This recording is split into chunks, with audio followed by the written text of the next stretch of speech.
ओम नमः सिद्धेभ्य ओम नमः सिद्धेभ्य ओम नमः सिद्धेभ्य। मंगलमय मंगल करन वीत राग विज्ञ नमो तार जाते भई अरंतादि महान कर मंगल करे हो ग्रंथ करन की काज जाते मिले समाज से पावे निज पद राज। इस भव तरु का मूल जानो मिथ्या भाव ताको कर निर्मूल अब करिए मोक्ष पाव।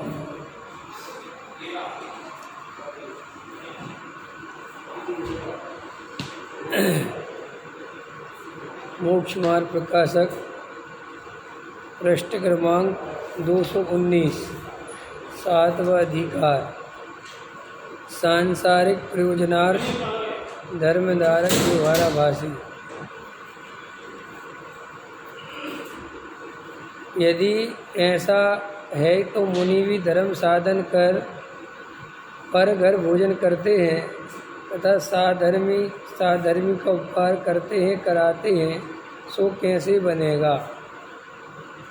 वे आप तो कुछ आजीविका आदि का प्रयोजन विचार कर धर्म साधन नहीं करते, उन्हें धर्मात्मा जानकर कितने ही स्वयं भोजन उपकार आदि कराते हैं, तब तो कोई दोष नहीं है। तथा यदि आप भोजन आदि का प्रयोजन विचार कर धर्म साधते हैं तो पापी ही हैं। पृष्ठ क्रमांक 219।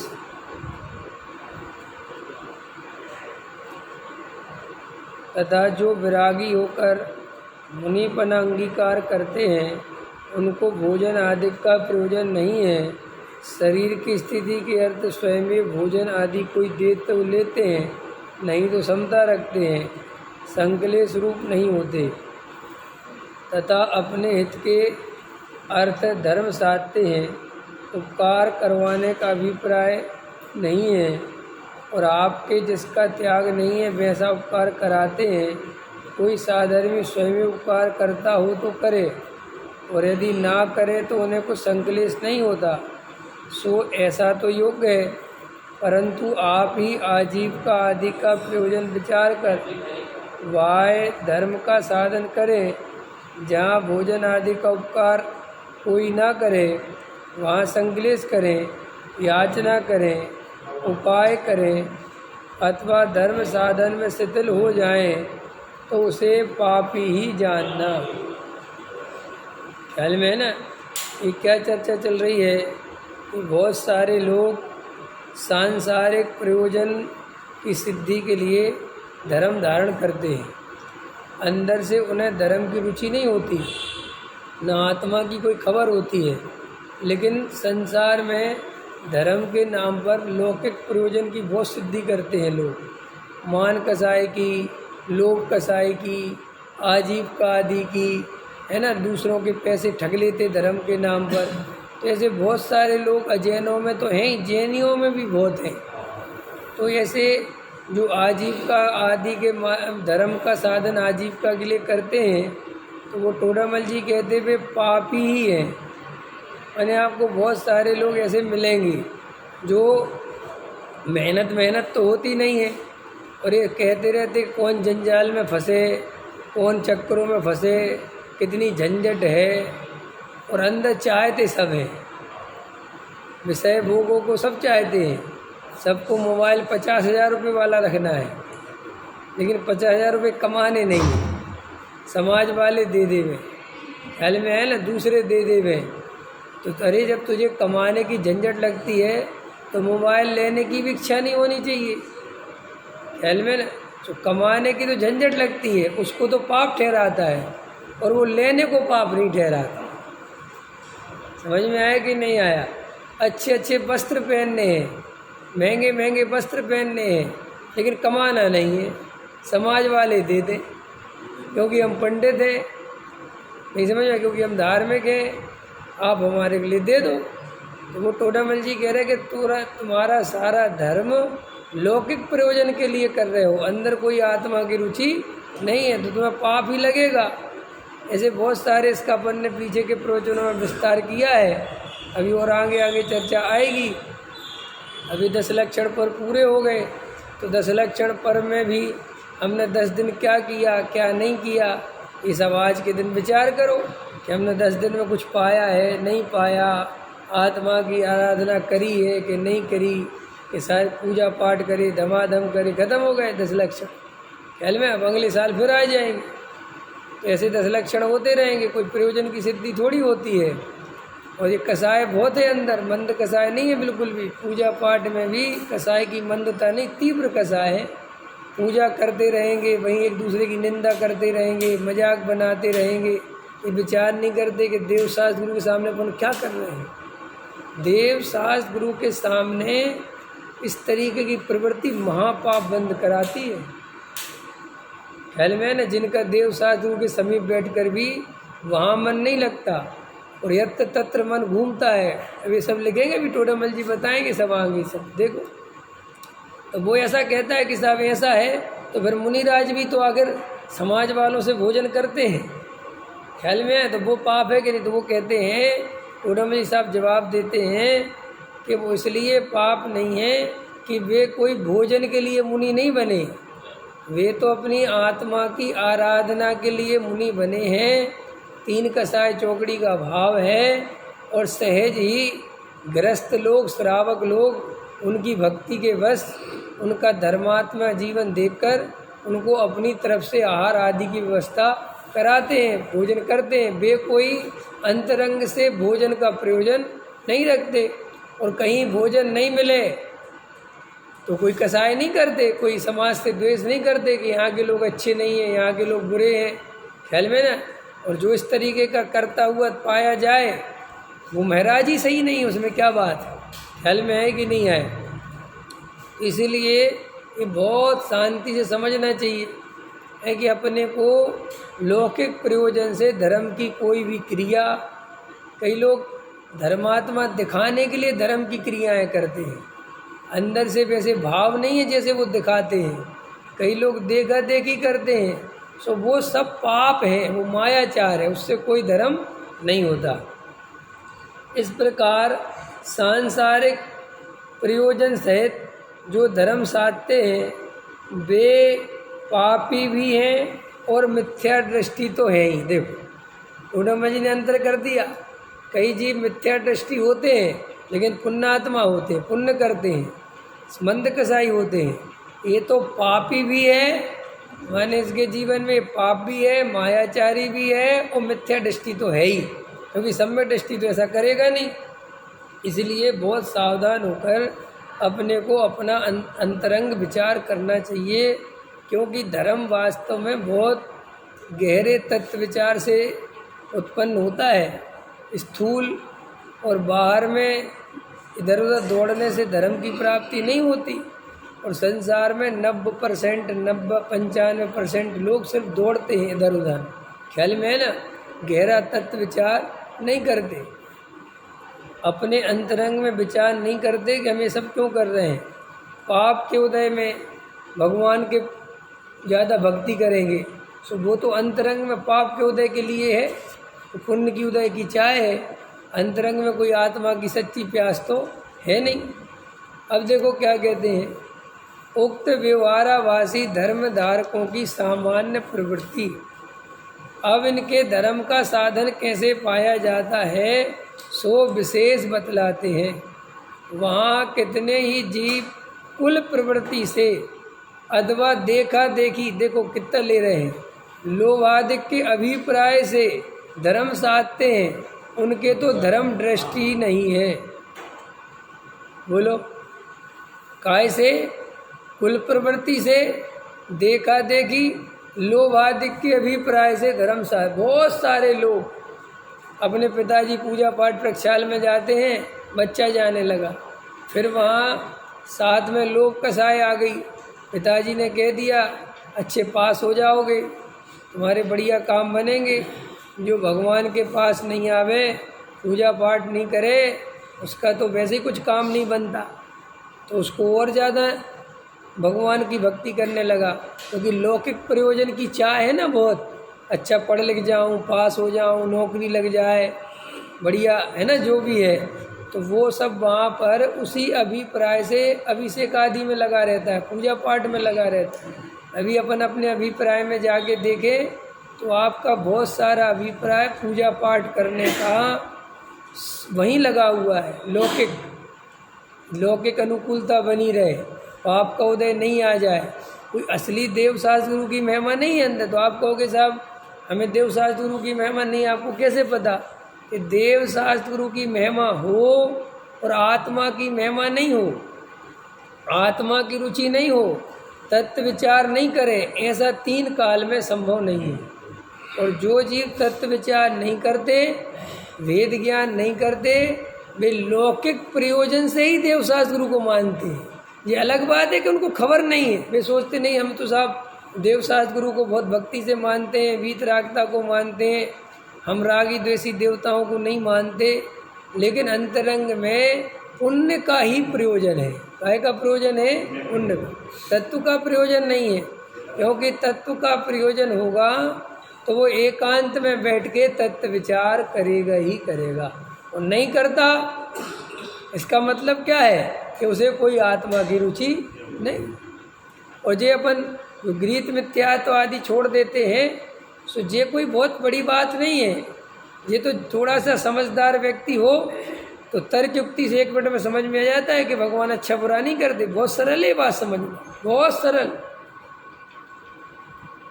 उसमें कोई कठिन नहीं है। अपने को लगता है साहब हमने पता नहीं, कुछ नहीं, तो मूर्खपन है जो अन्य देवी देवताओं को पूछते रहते, क्योंकि सरल सा तर्क है ना। अगर भगवान अच्छा बुरा करें तो ये गरीब गरीब क्यों रहे हैं? इतना ये भारत देश इतना गरीबी वाला देश क्यों रहता है? ये तो नंबर 1 का देश होना चाहिए, क्योंकि यहाँ तो देवी देवताओं की बाढ़ है, लेकिन यहाँ तो भूखे मर रहे हैं लोग, बेचारे मंदिरों में बैठे और भूखे मर रहे हैं। तो फिर ये क्या मतलब है? ये तो ख्याल में आ जाता है कि साहब ऐसा कुछ भी नहीं है, सब बेकार की बातें हैं। लेकिन यहाँ पे देव शास्त्र, अरे साहब पूजा करने से पुण्य बनता है और पुण्य आता है कहीं, तो वो क्या है कि वहीं पुण्य की चाह बैठी रहती है, पुण्य बैठा रहता है। इसलिए जिसके पुण्य की चाह है वो सम्य दर्शन की प्राप्ति नहीं कर सकता, क्योंकि वो अंतरंग में आश्रव तत्व संबंधी भूल चलती है उसके। आश्रव तत्व संबंधी भूल क्या है? ये पुण्य अच्छा है, पुण्य का उदय अच्छा है, ये आश्रव तत्व संबंधी भूल है, और ये चलती है जीवों को। पाप से अच्छा पुण्य है, पुण्य करना चाहिए। क्यों करना चाहिए? क्या क्या प्रयोजन है पुण्य कि पुण्य से सामग्री मिलती तो वहीं के वहीं पहुंच गए ना। फिर पुण्य से सामग्री मिलती तो वो विषय भोगों में सुख बुद्धि है, तभी तो चाहिए वो सामग्री, ना काय के लिए चाहिए? जिनेंद्र भगवान को पुण्य चाहिए क्या? अच्छा जिनेंद्र भगवान से पूछो पाप अच्छा है कि पुण्य अच्छा है, तो वो क्या कहते हैं? वो तो कहते दोनों आश्रम हैं, दोनों बंद है, दोनों संसार है। कि नहीं साहब दोनों में से अंतर तो करो, कहते अंतर है ही नहीं, मैं करूं क्या अंतर? और अगर होता तो हम काहे को छोड़ते?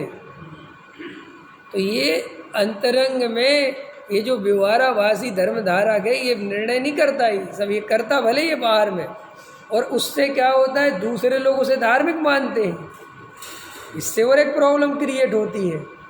कोई आदमी पूजा पाठ प्रक्षाल में रोज आने लगे तो उसे धार्मिक मानते हैं, जबकि उसका अभिप्राय क्या है क्या नहीं। अब ये भक्तांबर जी का पाठ पढ़ते, व्यवहार वाले पढ़ते, खूब पढ़ते भक्तांबर जी, उनसे पूछो क्यों पढ़ते हो, क्या है इसमें? तो बस वो ये दिमाग में कर्म बंद टूटते। तो वो वीतरागता के सामने तुमने लौकिक प्रयोजन किया ना, तो क्या फिर क्या तुमने समझा वीतरागता? तो वो क्या कहते, देखो वहाँ कितने ही जीव कुल प्रवृत्ति से अथवा देखा देखी लोभादिक के भी, और इसका खुलासा कर लेना जी, लोभादिक में सब लेना, मान कसाय की चाय होती है बहुत। ये मंदिर में दान दिया तो लोभ कसाय तो छोड़ी, लेकिन मान कसाय का लोभ किया कि लोग अपनी प्रशंसा करेंगे। भावुकता में दान दिया, 4 लोग दे रहे थे, अपन नहीं देंगे तो कैसे चलेगा, अपन भी दो। हाँ वो भी चलता है। 1 रुपया देंगे तो 10 रुपया मिलेंगे। दान दे मन हरस सही, इस भव पर भव दुख है। इस भव में भी और पर भव में भी सुख ही सुख मिलेगा। तो दो दान दो। ऐसे अंतरंग में वीतरागता के लिए कोई जगह नहीं है। कोई किसी को वीतरागी होना नहीं, किसी को सम्व्यसन चाहिए नहीं। ख्याल में है ना। वो तो सम्यक दर्शन की चर्चा भी पुण्य के लिए करता है। तो देते क्यों नहीं तुम? रखा तो है, तुम देते कहाँ हो? इधर बेचारे मांग रहे बच्चन जी 10-20 लाख। कल मांग कह रहे थे 2-20 लाख लिखवाओ, लिखवाते तो हो नहीं। आसक्ति टूटते, बस सही कह रहे पंडित जी, सही कह रहे। तो घर जाके जोके तो हो जाते। ख्याल में है ना।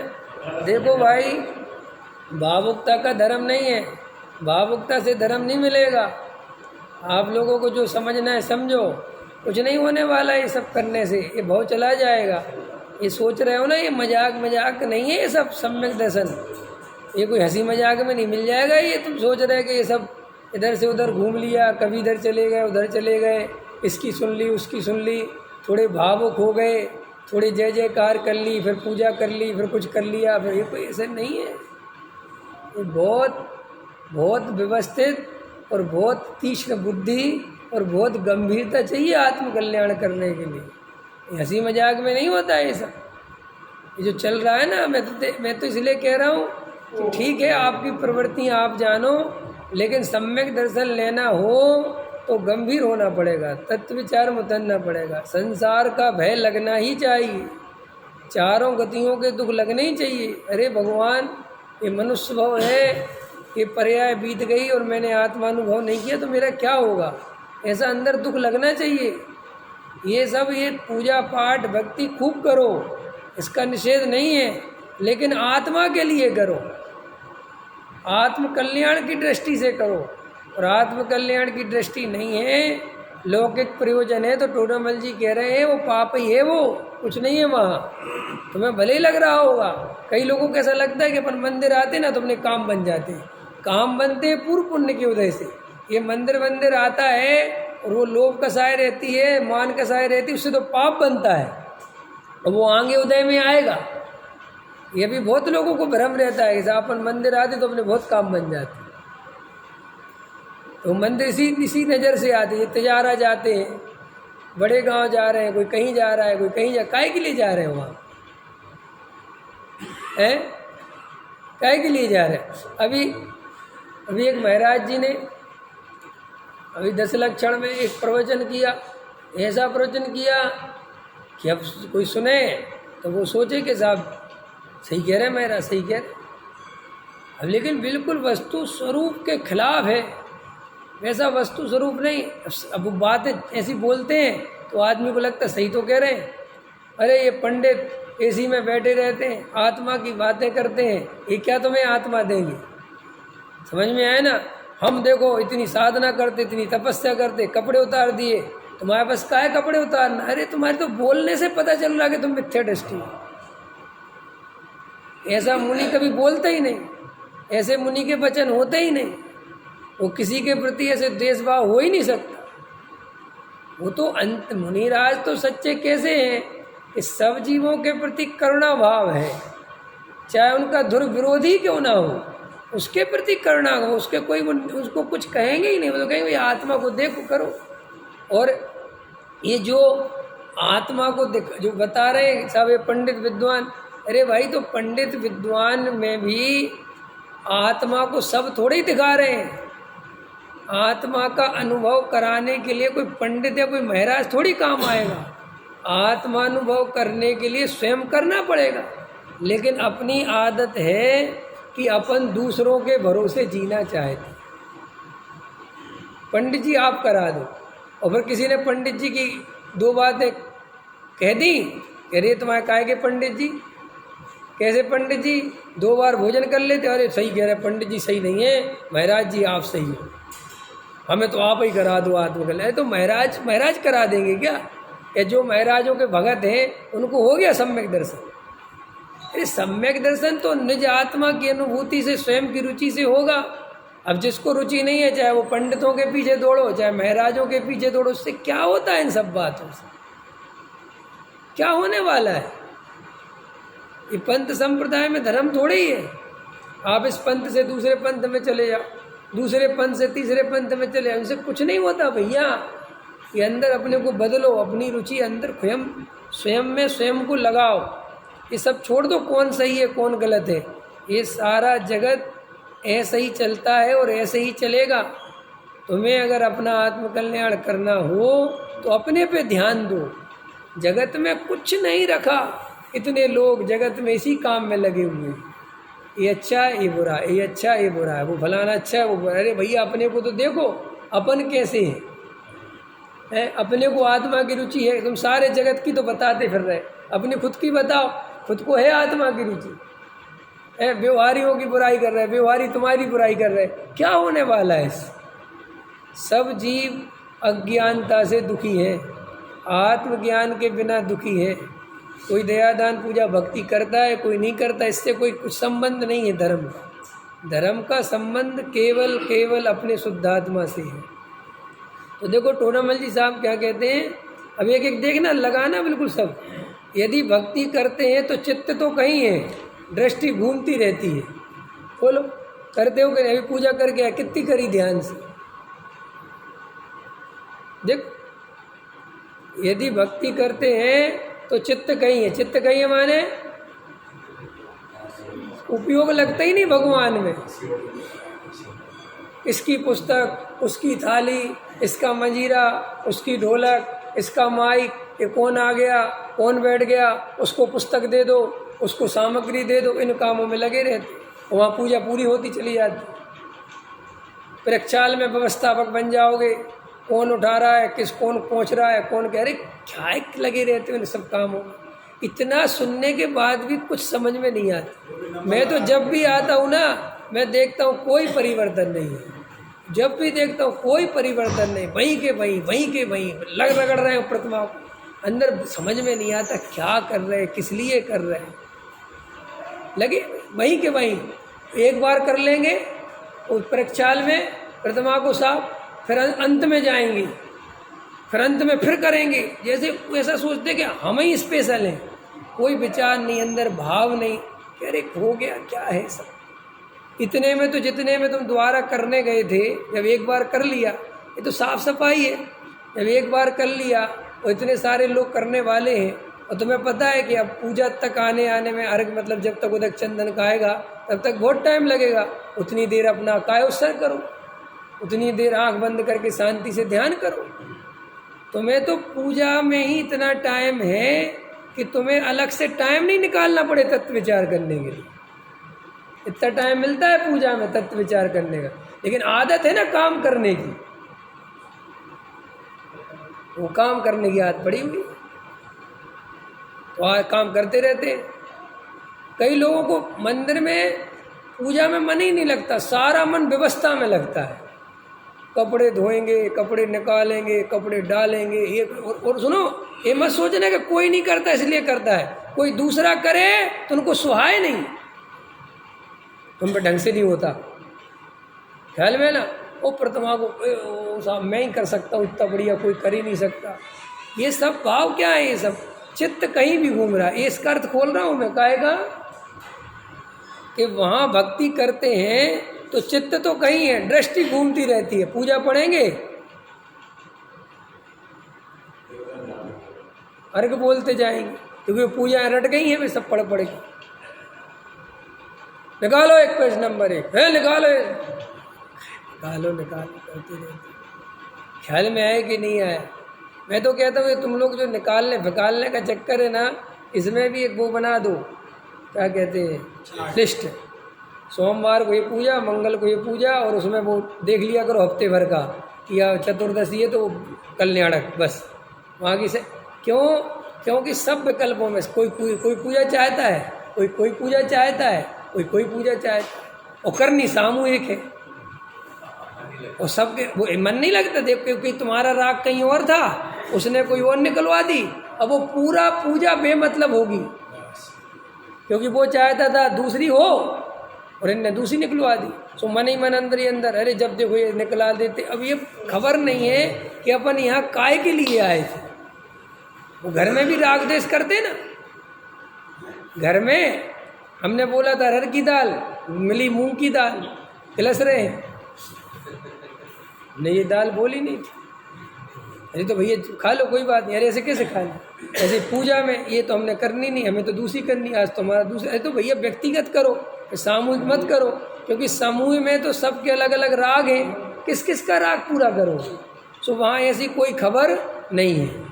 और देखो, और मुख से पाठ आदि करते हैं, वह नमस्कार आदि करते हैं, परंतु यह ठीक नहीं है बिल्कुल। देखो साफ साफ लिखा कि नहीं, क्योंकि पाठ तो बोलेंगे मुख से, क्योंकि वो सब याद है, नमस्कार भी करेंगे, लेकिन अंदर भाव बिल्कुल भी। मैं तो अच्छे से सबको दर्शन करने वालों को बहुत देखता हूँ, सब भगवान की तरफ 1% मन नहीं लगता, जबरदस्ती देखना पड़ता है वो प्रतिमा की तरफ। ना मन करे तो प्रतिमा की तरफ देखे ही नहीं, यही देखे कि मंदिर में कौन आया, कौन गया, कौन प्रक्षाल कर रहा है, कौन नहीं कर रहा है, कौन प्रवचन में बैठा, कौन नहीं बैठा, इसी कामों में लगे रहते। परंतु यह ठीक नहीं है। मैं कौन हूँ? देखो अब ये गजब की बात, ये बात, मैं कौन हूँ, किसकी स्तुति करता हूँ, किस प्रयोजन से स्तुति करता हूँ, पाठ का क्या अर्थ है, सो कुछ पता नहीं है। बोलो अभी आप लोग इतनी पूजन पढ़ते हो, सबके अर्थ पता है? इस पूजन में क्या इसका अर्थ पता है? कहीं पढ़े आए, वो क्षमा वाणी की भी पढ़ा है, अंदर एक भाव भी 1% भी आया, क्षमा भाव आया, विकल्प आया किसी को क्षमा करने का? आया हो तो बताओ। तो फिर क्यों पढ़ी क्षमा वाणी की पूजा? पद्धति से, परंपरा से। अभी कोई कह रहा था ना आज मत पढ़ो कल पढ़ेंगे, कल क्यों? कल है क्षमा वाणी। समझ में आया कि नहीं आया? कुछ खबर थोड़ी है ये सब, ये अंदर भावों में कोई इसलिए तो परिवर्तन नहीं आता। देखो भाई, ऊपर ऊपर से क्षमा बोलना, किसी को क्षमा कर भी देना बहुत सरल है। आपको लगता है हमने क्षमा कर दिया? क्षमा नहीं करते अपन किसी को। जिसके प्रति कसाय है, जैसी कसाय है वो वैसी बनी रहती है। और उसके सामने बोल दोगे मास्टर जी क्षमा, नहीं समझे? जैसे भाई अरविंद जी के प्रति कसाय है और आज क्षमा वाणी, अरे क्षमा, उत्तम क्षमा भैया, अरविंद भैया, बोल दिया, अंदर नहीं गई, अंदर नहीं मिटती। ये बाहर से बोलना बहुत आसान है, ऐसा मत सोचना कि बहुत कठिन काम है। ये तो महामूढ़ई हो, महातीव्र, महाकसाई हो तो भले ही ऊपर से भी ना बोले, लेकिन ये बोलना तो बहुत आसान। अभी अभी एक दूसरे को फ़ोन लगाएंगे, बोलेंगे, करेंगे। और फ़ोन वगैरह पे बोलना, मैसेज से बोलना तो और ज़्यादा आसान है, क्योंकि उसमें तो वो सामने प्रत्यक्ष दिखता ही नहीं जिसको बोलना है। ऐसे बोल देते हैं, अंदर कसाई नहीं मिटती। कसाई क्यों नहीं मिटती? क्योंकि अंदर क्षमा भाव आया थोड़े ही है। ये तो क्षमा वाणी है, इसलिए क्षमा बोली जाती तो बोल दी, क्षमा वाणी है तो पूजन करी जाती तो कर दी, वो खत्म बात। इससे क्या मतलब क्षमा का के? इसीलिए कोई भी प्रयोजन की सिद्धि नहीं होती, क्षमा भाव धारण नहीं होता अंदर। ये 10 लक्षण आपको पता है।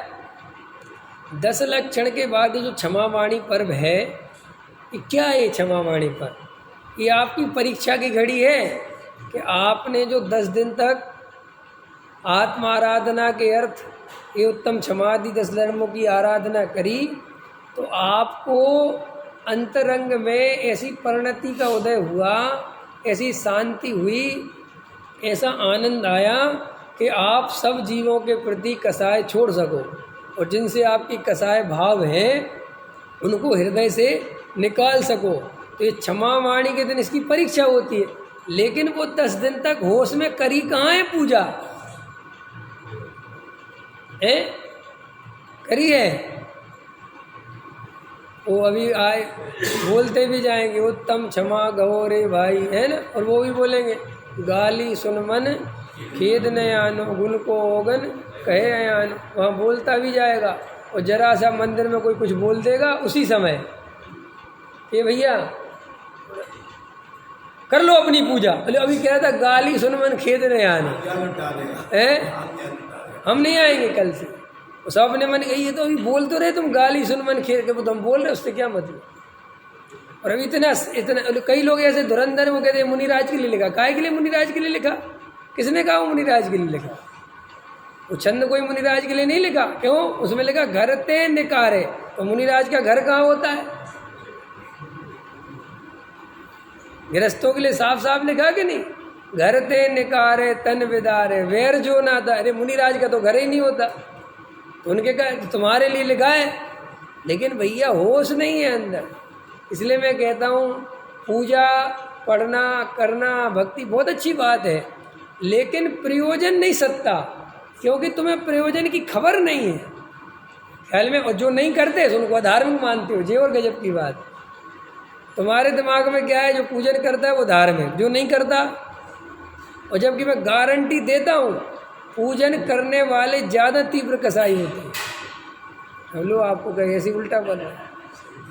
हाँ, क्योंकि तुम्हारे जीवन में सम्यक दर्शन नहीं है, और सम्यक दर्शन नहीं होगा और जो क्रियाकांड होगा तो इसका अहंकार होगा, और अहंकार जिसको वो तीव्र कसाई। आपको पता है जैन दर्शन में सम्यक दर्शन के बिना कोई बात नहीं कही। जैन दर्शन कभी नहीं कहता कि सम्यक दर्शन नहीं हो तो भी वृत्ति संयम अंगीकार कर लो, वो कहता ही नहीं। वो कहता भैया सम्यक दर्शन के बिना कुछ नहीं है, सबको जीरो देता है। जीरो जीरो क्यों देता है?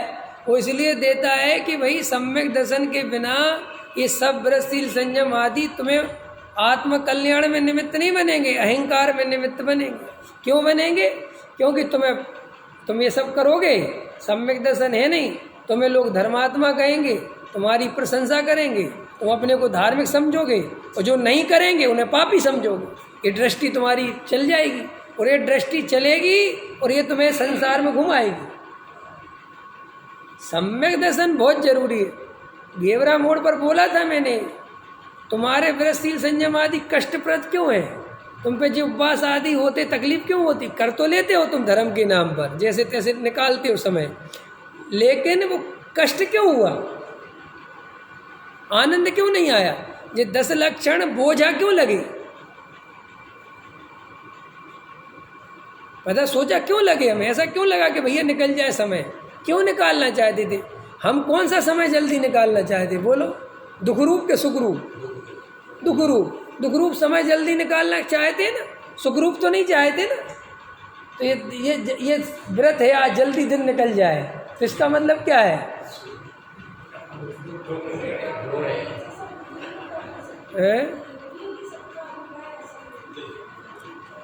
जरूरी तो कुछ भी नहीं है। सब जीवों की अपनी अपनी योग्यता है। अच्छे अच्छे अभिप्राय वाले भी जीव हैं, और जिनके अभिप्राय अच्छे उनके लिए बात कही नहीं जा रही, जिनके अभिप्राय खोटे उनके लिए कही जा रही। नहीं समझे आप? डॉक्टर रोगियों का इलाज करता है, किन रोगियों का करता है? तो हम कौन से डॉक्टर हैं? हम तो रोगियों का इलाज कर रहे हैं, जिनका अभिप्राय निर्मल हो, जो अच्छे से व्रतशील संयम करते हो, जिनके जीवन में आत्मा का आनंद। उनके लिए तो हम कुछ बोल ही नहीं रहे। उनके लिए हम क्यों बोलेंगे? ये टोडामल जी भी उनके लिए नहीं लिख रहे, ये तो उन्हीं के लिए लिख रहे हैं जिनमें ये भूल है। अपन तो उसका एक समझ लो विश्लेषण कर रहे हैं कि बिना सम्यक दर्शन के जीव की क्या दशा होती। इसलिए कर रहे हैं कि अपने आप को देखो, दूसरे को देखने की जरूरत, अपने को देखो। ये अब लोग कहते थे आज का दिन कट जाए भैया, कैसे भी करके आज उपवास कर रखा, बस सुबह हो जाए।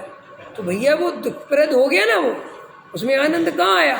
जबकि वो तो कह रहे कि चारित्र्य तो आनंद रूप है। अगर इसे भी तुम चारित्र्य कहते हो, मान लो चारित्र्य है, मैं तो कहता हूँ, तो चारित्र्य दुख रूप तो नहीं हो सकता ना। इस आनंद रूप है, तो तुम्हें दुख क्यों हुआ? तकलीफ क्यों हुई? आकुलता क्यों हुई? इसलिए आकुलता हुई कि तुम्हें आत्मा का आनंद नहीं है, कसाय का अभाव नहीं है। और कसाय का अभाव नहीं है तो वे उपवास आदि दुख देते हैं। उसमें क्या घबराने जैसी बात? कसाय नहीं हो तो आनंद आता है। अब लेकिन तुम्हें ऐसा बैठ गया है कि चाहे कसाय वैसे करेंगे, हम तो करेंगे, तो करोगे तो कर लो, उसमें कोई बात तो कर। याद रखना, करना कुछ कठिन थोड़ी ही है, मुनि बनना भी सरल है। कर क्या कुछ भी ठान लो। आदमी माउंट एवरेस्ट चढ़ गया, नहीं चढ़ गया माउंट एवरेस्ट है। आदमी वो रॉकेट में बैठ के वो लेटे रहते हैं 45 दिन तक, जहाँ उसमें ढंग से खड़े जगह ही नहीं होती जरा सी, वे चले जाते हैं ऊपर 45 दिन लटके रहते हैं। क्या नहीं कर सकता मनुष्य? ये जरा सी रोटी छोड़ने को धर्म कहते हो? कई लोग कहते पंडित जी तुम छोड़ के दिखाओ, नहीं कहते ना तुम छोड़ के दिखाओ, तो लगाओ सर चलो दो कुछ दे बदले में दो, क्योंकि आत्मा इससे मुझे मिलेगा नहीं। तुम लाओ 2 लाख रुपए दो, 10 दिन का उपवास करके दिखाता हूँ और मेरे पे कैमरा लगा के दिखा ना, निर्जला कैमरा लगाओ कैमरा, हम करके दिखा दें। कोई कठिन थोड़े ही है। ये सब आप सोच लो, ये सब आपकी मान्यता से चलते हैं। कई लोग ऐसी मान्यता बना लेते हैं हम खड़े खड़े पूजा करें, कर सकते हो, कोई बड़ी बात नहीं है। जब आदमी माउंट एवरेस्ट चढ़ सकता है तुम पूजा नहीं कर सकते। ये सब आपकी श्रद्धा मजबूत हो गई अखंड कि हम तो ऐसे ही करें। इसलिए अज्ञानी बहुत व्रत तप करता है, ज्ञानी नहीं करता इतने व्रत, क्योंकि अज्ञानी बहुत मजबूती से व्रत तप पकड़ के करता है। ज्ञानी तो सहज रहता है, विकल्प आया तो ठीक है, नहीं आया तो ठीक है, उसको ऐसा कोई अंदर वो ऐसा करते ही नहीं कि चाहे कुछ हो जाए करूँगा, चाहे कुछ हो जाए माने। वो सेठ था ना, वो मेढक बन गया था जो, वो क्या था कि चाहे कुछ हो जाए भाई। ये जैन धर्म सिखाते ही नहीं चाहे कुछ हो जाए। जैन धर्म तो ये कहता है आनंद में रहो, इतने आनंद में डूबो। अभी देखो पंडित साहब की पूजा पढ़ रहे थे आप लोग, उसमें आई थी लाइन, कितनी अच्छी लाइन थी, वो ध्यान देने योग्य थी। उसमें कह रहे थे पंडित साहब कि आत्मा का इतना आनंद आवे प्रभु के काम वासना उत्पन्न न होवे। पढ़ी थी अभी, याद है रमेश जी? याद है? नहीं है याद होगी भी नहीं कभी, फुर्सत ही कहाँ है देखने की कि क्या पढ़ रहे हो। अच्छा बताओ कितनों को याद है उस लाइन? देखा किसी गया ध्यान? इसलिए नहीं जाता कि पढ़ते ही नहीं है। वो पढ़ने की आदत बस पढ़िए, पढ़ो अर्घ चढ़ाओ, पढ़ो अर्घ चढ़ाओ, पढ़ो अर्घ चढ़ाओ। क्या कह रहे क्या नहीं कह रहे, इसका क्या अर्थ है, कोई उपाय नहीं। ख्याल में है ना? इसलिए तो मैं कहता हूँ मैं तुम्हारे साथ जितना बैठूंगा उतनी तुम्हारी तकलीफ बढ़ेगी। सच बता रहा हूँ। मैं इसलिए बैठने की सोचता हूँ कि मैं अकेले में बैठूँ, क्योंकि मुझे पता है मैं सब देखता हूँ, मुझे विकल्प आते हैं। तो विकल्प आते हो तो वाणी में आते हैं, वाणी में आते हैं तो तकलीफ होती है। तो वही स्त्री छोड़ दो, स्त्री छोड़ दो, ऐसे क्या छोड़ दो? स्त्री कहाँ छोड़ दो? अरे भाई अंतरंग में इतना आनंद आवे कि विषय भोगों की याद ही नहीं आवे, वो अपने आप छूट गए, बात खत्म। ऐसा थोड़ी कि छोड़ दो छोड़ दो, कहाँ छोड़ो, कहाँ भागोगे? जंगलों में लोग वो कहते ना याद कर रहा है बैठ के अपनी कहानी पत्नी को। वो वारिस रणपनिराज के साथ था ना पुष्पडाल। ये कहानियाँ क्यों लिखी है पता है तुम्हें? क्यों लिखी है कहानी? ये जरूरी नहीं कोई पुष्पडाल हुआ हो, और जरूरी नहीं है कोई ऐसी लेकिन वो तुम्हें ये समझाने के लिए लिखते हैं कि देखो भैया आत्मा की जिसे खबर नहीं है, वेद ज्ञान जिस जीव को नहीं है, वो भले ही मुनि बन जाए, तो ये समझाने के लिए सब कहानियाँ चलती हैं। लेकिन ये ध्यान ही नहीं देते, खबर ही नहीं पड़ती अंतरंग में। तो देखो अपने को कोई क्रिया करने में तकलीफ होती है, दुख होता है, कष्ट होता है, और अपन उसको धर्म समझ के भले ही करते रहें कि करना चाहिए, करो। हम उसका निषेध इसलिए नहीं करते कि वो एक अलग चीज़ है, लेकिन वो धर्म नहीं है, वो तो आत्मोध्यान है। उससे आश्रव बंद हो रहा है, उससे किसी प्रकार की कोई निर्जरा। कल उपवास करा था ना, किसी ने एकासन करा होगा, किसी ने उपवास करा होगा, और अगर दिन भर भोजन की याद आती रही तो बताओ कितना पुण्य बंधा होगा? सोचो, अपने मन से सोचो क्या बंधा होगा हमें। तुम्हें ये लगता रहा कि कल आज का दिन कट जाए भैया, कैसे करके ये भैया जल्दी जल्दी कट जाए है, या किसी को सो जाओ जल्दी से और प्यास लगेगी। तो वो सब आप देखो कि आपका जिस प्रयोजन से उपवास था वो प्रयोजन कहाँ सिद्ध हुआ है। आपको पता है,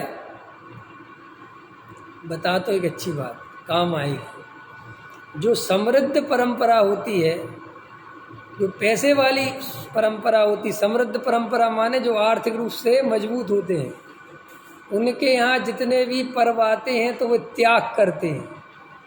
क्या कहा मैंने?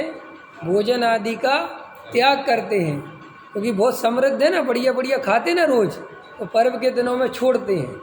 और जो गरीब लोग होते हैं उनके यहाँ कोई भी पर्व आता है तो वे खाते हैं।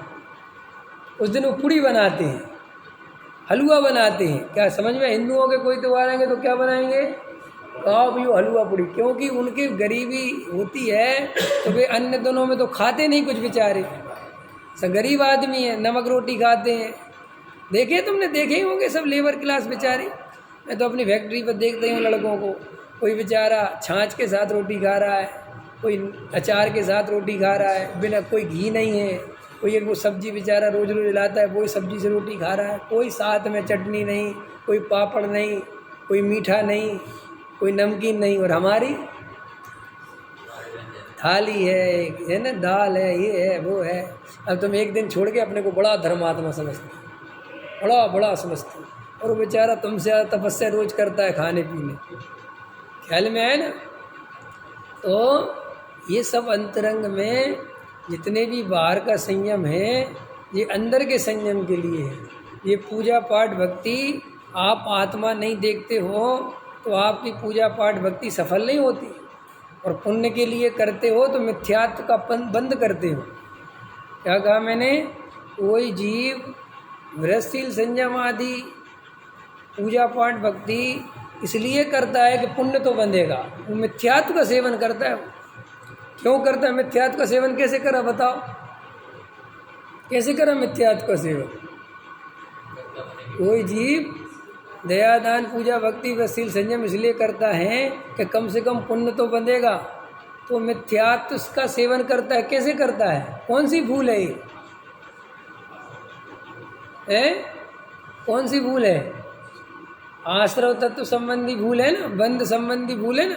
पुण्य बंध को अच्छा माना ना उसने, पुण्य भाव को अच्छा माना। अब अपने अपने को लगा लेना।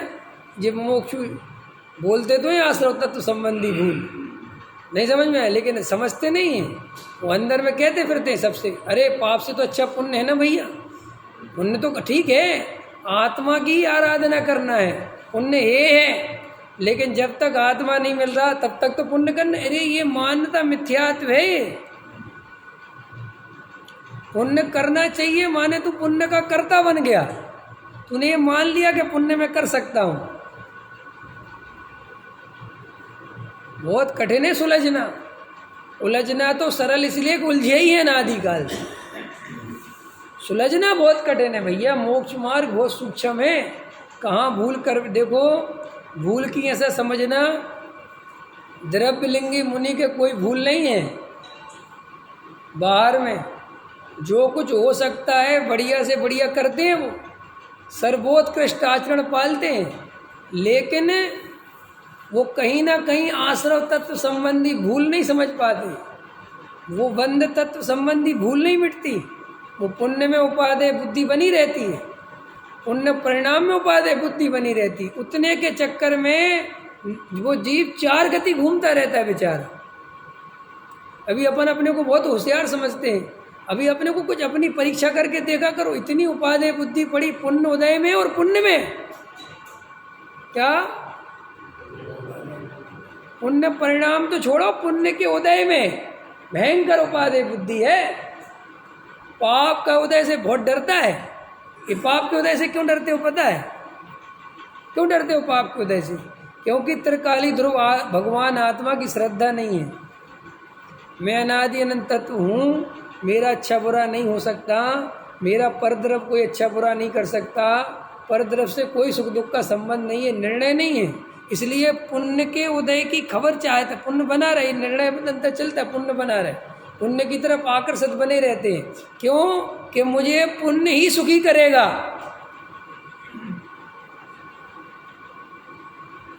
रमेश जी रोज मंदिर आया करो भैया, पुण्य बनता है, काम बनते हैं। समझ गए देवेंद्र जी? भैया देवशास्त्र गुरु के समीप रहो। ये सब पापों में जीवन में अब जो तुम्हें बातें बहुत अच्छी लगती है, ये तुम्हें एकदम सेट हो जाती। क्यों हो जाती? क्योंकि तुम्हें भी यही चाहिए, ये सब चाहिए अंदर में। कैसा हमें कोई ये बताए कि हमारी घर गृहस्थी कैसे बढ़िया से बढ़िया चलती रहे। नहीं समझ, मंत्र तंत्र वाले चल रहे हैं, है ना, ये बेचते रहते तंत्र मंत्र, राशि फल वाले चल रहे हैं, ये महाराज, ये बहुत सारे महाराज, ये सब इसी में चल रहे हैं, माला देते रहते, तुम्हारे घर में विघ्न नहीं आएगा, ये नहीं आएगा, वो नहीं आएगा, फलाना ढिकाना। अपन भी कहीं ना कहीं तत्व की चर्चा भले ही करते हैं, लेकिन वो प्योरिटी वाली बात नहीं है। कल मैं कह रहा था ना, गुरुदेव का जो प्योरिटी वाली बात है ना, वो अपने पास है नहीं। उत्तर भारत वालों में तो बहुत कम है, क्योंकि यहाँ के लोग पुण्य की चाह नहीं छोड़ पाते, पुण्य के प्रति पागल रहते हैं। वो पुण्य क्रिया और पुण्य परिणाम और पुण्य फल, तीन चीज़ें ले लो। क्या कहा? उसमें लगे, वो आत्मा को तो साइड में कर रखा है, गहरे तत्व विचार नहीं करेंगे, बस ये करो वो करो, ये करो वो करो। कल पंडित साहब के साथ बैठा था मैं 2 घंटे, तो गए थे, मैंने देखा यहाँ पर वो बात नहीं दिखती गुरुदेव वाली। मैंने कहा है ही नहीं, दिखेगी कहाँ से? कह रही वो बात नहीं है यहाँ पे वही चीज़ें दिखती है। मुझे कहा है ही वही सब, ये करो वो मत करो, ऐसे रहो वैसे करो, ये खाओ वो मत खाओ, ये करो ऐसे चलो, ऐसे करो ऐसे करो, इसी में सब चलता है। कोई अंतरंग से मैं का करता धरता नहीं हूँ, मैं तो ज्ञाता ही हूँ। मैं जानने देखने के अलावा कुछ नहीं कर सकता, मैं एक गायक तत्व हूँ। इस तरह की धारा अंदर बिल्कुल नहीं चलती। मैं जड़ की क्रिया करने वाला नहीं हूँ, मैं पूजा पाठ करने वाला, ये अंदर धारा नहीं चलती बिल्कुल भी। अंदर धारा चलती कि मैं करने वाला हूँ, मैं छोड़ने वाला, मैं शुद्ध खाने वाला, मैं ज्ञाता हूँ, मैं खाने वाला नहीं हूँ, ये धारा नहीं चलती। शुद्ध खाने वाला हूँ मैं। हम सावा शुद्ध नहीं खाते बिल्कुल भी, बंधा हुआ लेते हैं, बंधा हुआ लेते हो, बंद को प्राप्त हो गए। हाँ, हम बाजार का नहीं लेते बिल्कुल भी, हम पानी भी नहीं पीते, इसी में उपादेय बुद्धि बनी रहेगी।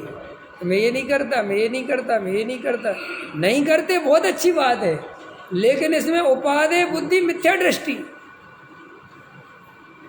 नहीं समझ में आया। देखो, गुरुदेव का जीवन सर्वोत्कृष्ट जीवन था, गुरुदेव का आचरण सर्वोत्कृष्ट आचरण था, लेकिन गुरुदेव श्री ने कभी अपने आचरण की प्रशंसा नहीं करी समाज में। अपने प्रवचनों में कभी ये नहीं कहा मैं इतना अच्छा आचरण पालता हूँ, मैं ऐसे रहता हूँ, मैं ऐसे करता हूँ, मैं ऐसे, तुम्हें भी ऐसे, कभी नहीं कहा। वो हमेशा कहते थे आचरण की चर्चा तो आटे में नमक जैसी आ जाए तो आ जाए, शुद्धात्मा के अलावा दूसरी बात ऊर्ध्व नहीं होनी चाहिए। क्यों नहीं होनी चाहिए? क्योंकि मिथ्या दृष्टि है, और तुम जरा सा ऊर्ध्व करोगे वो आत्मा को छोड़ के वो पकड़ लेगा, क्योंकि वो जन्मों जन्मों की आदत है, आज की थोड़ी है, वो जन्म जन्म की आदत है। वो तो तुम बोले और करा। नहीं समझ में आया? कोई भी हमने आपको ये बोला कि चलो आत्मा की चर्चा बाद में करते, भैया क्रिया जरूर, तुम तुरंत पकड़ोगे। जी बता दो साहब, क्योंकि क्रिया आसान है। क्रिया में क्या है? ये पूजा पाठ प्रक्षाल करते हैं, इसमें क्या है? रोज करो, 2-4 दिन आओ, तुम्हें सब पता चल जाएगा। चाहे तुम जीरो कुछ नहीं जानते हो, जीरो कुछ भी नहीं जानते हो धर्म का, तो भी तुम पूजा पाठ प्रक्षाल बढ़िया से बढ़िया कर सकते हो कि नहीं कर सकते? क्योंकि रोज आओगे, 2-4 दिन देखोगे, ऐसे उठाते, ऐसे करते, ऐसे पहुँचते, ऐसे रखते, हो गया। धर्म बहुत अंतरंग की चीज़ है। तो देखो, श्री गुरु कहते हैं कि वास्तव में तुम्हें क्षमा वाणी देखनी हो कि हमारे अंदर क्षमा भाव है कि नहीं। तो जिन जीवों के प्रति तुम्हें कसाय हो, भूतकाल में कसाय हुई होगी, कोई प्रसंग बने होंगे, तो वे ही प्रसंग याद करो और देखो हम उनको क्षमा कर पा रहे कि नहीं कर पा रहे। क्योंकि अपन उन प्रसंगों को तो दबा के रखते हैं और ऊपर से क्या कर देते हैं? क्षमा। नहीं समझ में आया? जैसे हमारी अरविंद जी के प्रति मानता है कि आदमी ठीक नहीं है और बहुत कसा है, उन्होंने हमारे साथ ऐसा किया था और तब ऐसा किया था, और आज क्षमा वाणी है, भैया क्षमा भाव, वो अंदर चल ही रही है वो धारा। और फिर यहाँ से निकले और बाहर किसी ने पूछा अरविंद जी कैसे, अभी क्षमा के भाव करके आए, और हमने पूछा कि अरविंद जी कैसे, अरे नंबर 1 के बदलते हैं क्या? नहीं कि वही है, वैसे ही है, तो तुम तो अभी क्षमा करके आए। अरे ठीक है, वो कर दिया, उससे क्या, हम तो अपनी कसाय नहीं रखते, अपन को तो कसाई नहीं रखनी किसी के प्रति।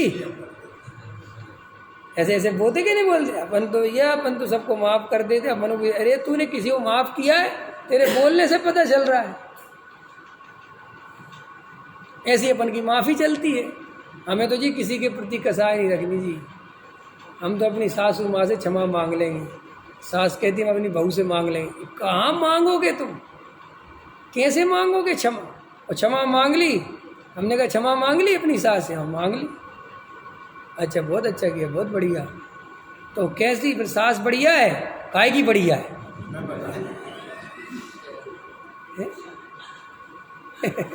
काय की बढ़िया है? ये तुमने क्षमा मांगी क्या? वो ठीक है मांग ली, उसमें क्या है, क्षमा मांग दी थी। और हमने सास से पूछा क्यों तुमने बहू से क्षमा मांग ली है? बहू बढ़िया। अरे ठीक है भैया, अपन को कसाय नहीं रखने सो अपन तो क्षमा कर दे, जे का बदलवे वाले बेकार। अरे अंदर कौन सी क्षमा हो गई भाई? इसको क्षमा भाव कहते हैं क्या?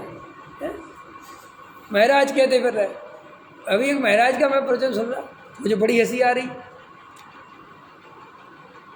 जोरदार बुराई करते जा रहे हैं मोक्षुओं की कटाई छटाई करते जा रहे हैं। ये मोक्षु ऐसे हैं ऐसे, और फिर बाद में कह रहे सब जीवों को क्षमा करो। मैंने करके जब किया आज भी फिर क्षमा करो। अरे क्या क्षमा करो भैया, तुम्हारे अंदर क्षमा भाव है कहाँ? जिसके अंदर क्षमा भाव हो उसको तो सब जीवों पे करुणा आती है, उसको कसाएं थोड़ी दिखती है फिर। तो ये सब अपन को समझना चाहिए कि अपनी क्षमा भाव भी दो कौड़ी की है।